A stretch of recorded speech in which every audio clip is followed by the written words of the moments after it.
biru yang tak berujung, menelan pelukan abadi yang menyimpan duka dan keindahan, gelombang yang terus bergemuruh menyerap cinta dan harapan, mengubur jejaknya dalam kedalaman yang hening. Di setiap pria dan busa ada kesedihan yang tak terucapkan, di mana ayahku dan segala keindahan bersatu menjadi keheningan abadi dan meninggalkan kasih yang terus bergemuruh bersama ombak.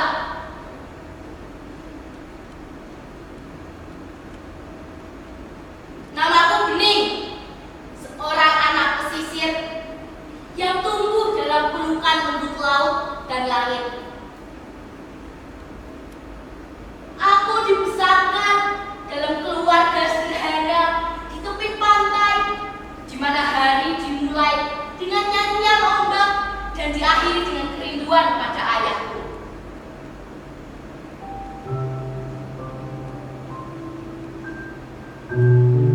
Seorang nelayan yang lebih sering menyatu dengan lautan daripada dengan kami di rumah. Ayahku adalah seorang pekerja keras yang wajahnya tercoreng dalam laut dan tangan yang kasar terkena terik matahari. Ia pulang tiap 3 bulan sekali hanya untuk singgah beberapa hari dan meninggalkan kasih sayangnya dengan cara sederhana. Ia sering mengajak ke dermaga sambil memeriksa jaring, mengecek mesin perahu, dan membantu menjahit jaring-jaring para nelayan lain. Ia sering mengatakan bahwa kita harus menghormati setiap makhluk, termasuk nelayan, ikan, dan seisi lautan. Nah, maka dari itu, ayah tidak pernah serakah saat mencari ikan, Dok.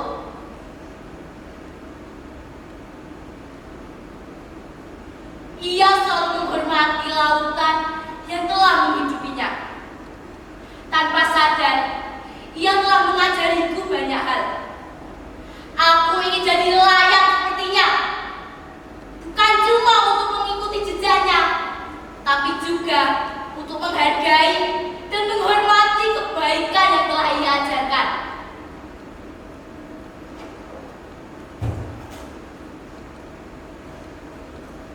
Waktu-waktu bersama ayah selalu terasa singkat.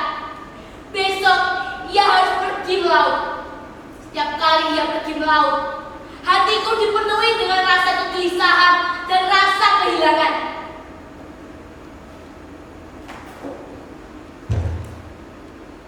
Tak usah khawatir, lautan telah banyak bantu kita.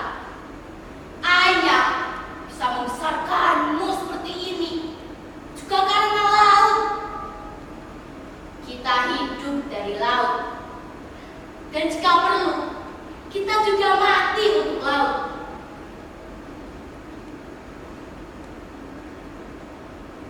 Lima bulan setelah keberangkatannya, hatiku dipenuhi dengan rasa kegelisahan saat aku sadar ia tak pernah lagi muncul di daratan.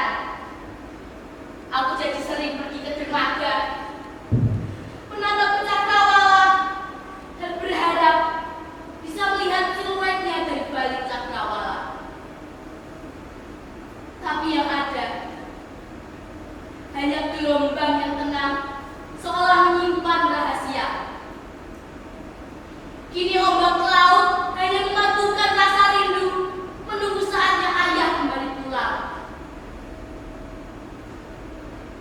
Di dermaga, aku melihat para nelayan sibuk menyiapkan peralatan. Dengan penuh harapan, mendekati mereka untuk ikut melaut dan berharap bisa bertemu ayah di tengah lautan.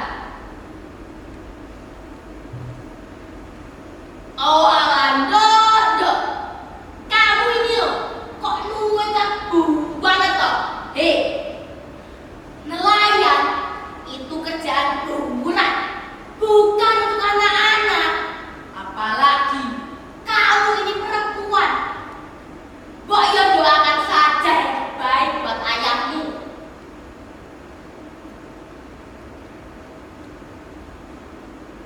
seperti mimpi yang tenggelam di lautan tanpa jejak.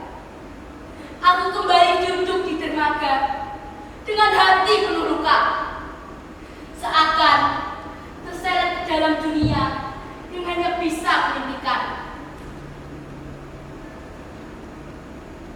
Jauh di sana, aku membayangkan diriku dan ayah berada di perahu kecil di tengah lautan. Perahu mengayun lembut mengikuti alunan ombak penuh kasih sayang. Di sana, aku bisa melihat diriku dan ayah memandang jauh ke dalam mimpi dan harapan yang tak berujung.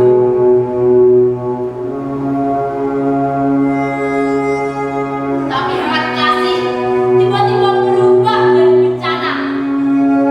Langit mulai berubah gelap, angin mulai berembus kencang, badai ombak besar datang.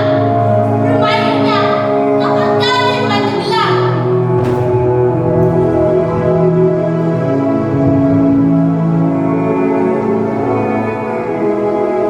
Di tengah gelombang,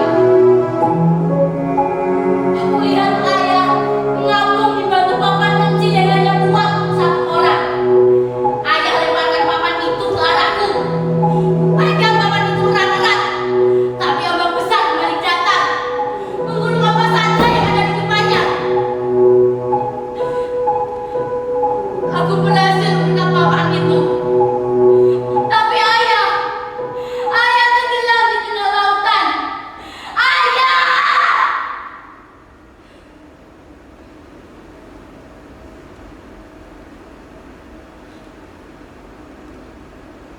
Bagiku, ayah tidak pernah benar-benar mati tenggelam. Ayah masih hidup,